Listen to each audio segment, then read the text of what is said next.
Recently hero বাংলাদেশে দুটি adventure motorcycle launch করে, which are hero Xpulse 200 4V and hero Xpulse 200 4V pro. আপনি যদি বাইকার হয়ে থাকেন তাহলে ইতোমধ্যেই এই দুটি মোটরসাইকেল সম্পর্কে আপনার অনেক জানার কথা। আর যদি না জেনে থাকেন তাহলে গুগলে সার্চ করে জেনে নিন ভাই। আমি যে কাজে আসি সেটা করি আগে। এই দুটি ভেরিয়েন্টের মধ্যে আমার কাছে এক্সপালস 200 4V প্রোটাই বেশি ভালো লেগেছে, তবে আমার হাইটের কারণে এই বাইকটি ভালো মতো নাগাল পাওয়াটা কষ্টসাধ্য ব্যাপার।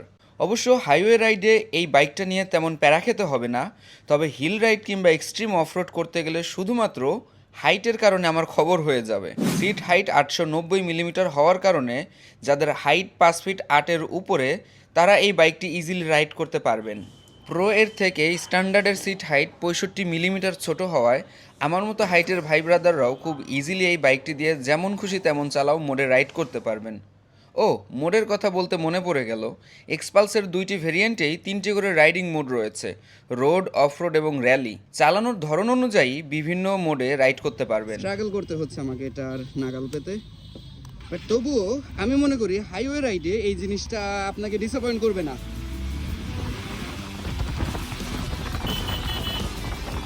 যথেষ্ট পাওয়ারফুল।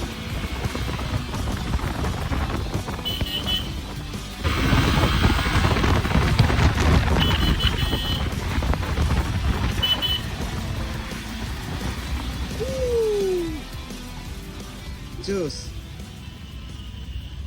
মন খারাপ করেন না ভাই, আমার হাইটও 5 ফিট 8-এর কম। সো তাতে কি হয়েছে, আমাদের কাছে আছে এক্সপালস 200 4Vর স্ট্যান্ডার্ড ভেরিয়েন্টটা।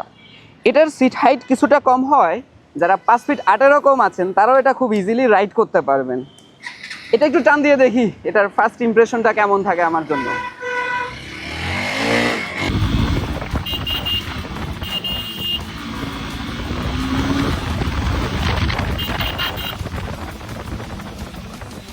পাওয়ারফুল, যথেষ্ট।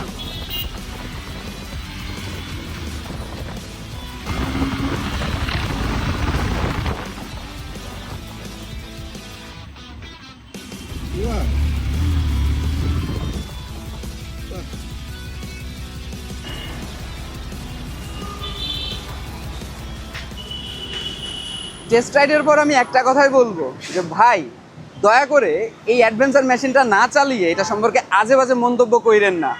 প্রয়োজনে তেজগা আসুন, টেস্ট রাইড দিন, দেন বলুন।